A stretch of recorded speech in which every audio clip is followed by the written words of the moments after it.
নমস্কার বন্ধুরা, আমি শ্রাবণী। আমি চলে এসেছি আরও একটি রেসিপি নিয়ে। চলো রেসিপিটি তাহলে একবার দেখে নিই। আজকের রেসিপি চিকেন কারি। এই রান্নাটি লুচি, পোলাও বা ফ্রায়েড রাইস সবার সাথেই ভালো লাগে। কালী পুজো থেকে ভাইফোঁটার মধ্যে বাড়িতে অনেক আত্মীয় স্বজন আসেন, তখন এই রেসিপিটি যদি তাদের বানিয়ে দেওয়া হয় তাদের বেশ ভালো লাগবে। এই রেসিপিটি বানানোর জন্য চিকেন নিয়েছি। চিকেনকে খুব ভালো করে ধুয়ে পরিষ্কার করে রেখে দিয়েছি। রান্নাটা বানানোর জন্য ননস্টিক কড়াইয়ের মধ্যে কিছুটা পরিমাণ সর্ষের তেল দিয়ে নিলাম।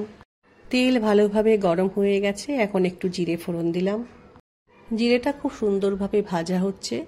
এ সময় একটা গোটা শুকনো লঙ্কা ফোড়নে দিলাম, একটা দারচিনি স্টিক, একটা ছোট এলাচ ও একটা বড় এলাচ ফোড়নে দিলাম। ফোড়নটাকে একটু সময় ভালো করে একটু ভেজে নিতে হবে। এই রান্নাটা সাদা তেলের বদলে সর্ষের তেলে বানালে খেতে বেশি ভালো লাগে। ফোড়নটা ভালোভাবে ভাজা হয়ে গেছে। এই সময় আমি কেটে রাখা পেঁয়াজ তেলের মধ্যে দিয়ে একটু সময় ভালো করে ভেজে নেব।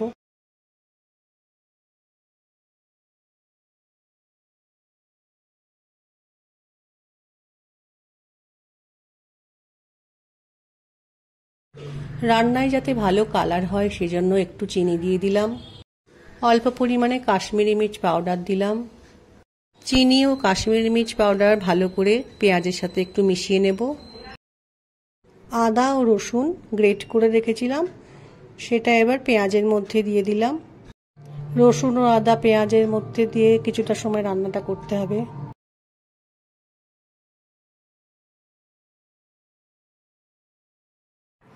কেটে রাখা টমেটো কড়াইয়ের মধ্যে দিয়ে একটু সময় ভালো করে কষিয়ে নেব।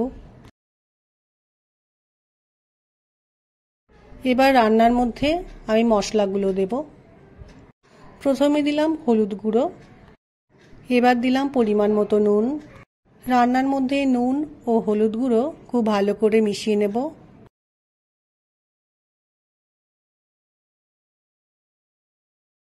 আমি একটা বোলের মধ্যে মশলা বানিয়ে রেখেছি। জিরে গুঁড়ো, ধনে গুঁড়ো ও লঙ্কা গুঁড়ো জল দিয়ে মিশিয়ে কিছুটা সময় রেখেছিলাম, সেটা এবার রান্নার মধ্যে দিলাম। মশলাটা রান্নার মধ্যে দেওয়ার পর কিছুটা সময় কষিয়ে নিতে হবে। মশলাটা খুব ভালো করে কষানো হয়ে গেছে। এবার আমি মশলার মধ্যে চিকেনটা দিয়ে দিয়েছি। মশলার সাথে চিকেন খুব ভালো করে মিশিয়ে নিয়ে একটু সময় রান্নাটা আমি করে নেব। চিকেনের সাথে মশলাটা খুব ভালো করে মিশিয়ে নিয়েছি। এরপর কড়াইয়ের ওপর একটা ঢাকা দিয়ে একটু সময় রান্নাটা করে নেব। মিনিট 15 পর ঢাকাটা কড়াই থেকে সরিয়ে নিয়েছি। দেখলাম চিকেনের মধ্যে বেশ কিছুটা জল বেরিয়েছে। এই সময় গ্যাসের ফ্লেমকে হাই করে রান্নাটা একটু সময় করে নেব।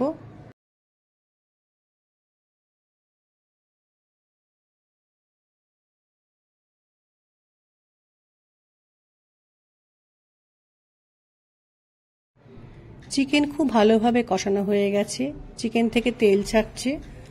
আমি একটু গরম জল করে রেখেছিলাম, সেটা এবার চিকেনের মধ্যে দিয়ে খুব ভালো করে চিকেনের সাথে মিশিয়ে নেব।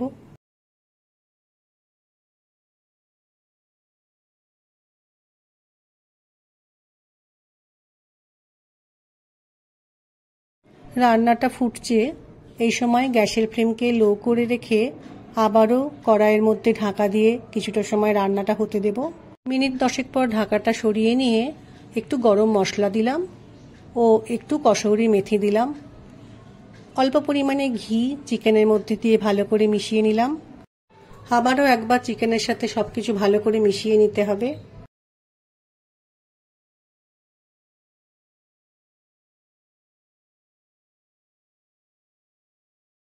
ভাইফোঁটার দিন ভাইকে আমরা যখন অনেক রকম রান্না করে সাজিয়ে খেতে দিই, তখন কিন্তু তার মধ্যে এরকম একটা চিকেন কারি রাখা যেতেই পারে। আশা রাখছি আজকের ভিডিওটা তোমাদের ভালো লাগবে। রান্নাটা আমার তৈরি হয়ে গেছে। এবার আমি একটা পাত্রে পরিবেশন করে নিয়েছি। আমার আজকের রেসিপি ভালো লাগলে লাইক, শেয়ার ও সাবস্ক্রাইব করো। ভিডিওটি দেখার জন্য ধন্যবাদ। ভিডিওটি আজ এখানেই শেষ করছি। ফিরে আসছি আরও একটি রেসিপি নিয়ে।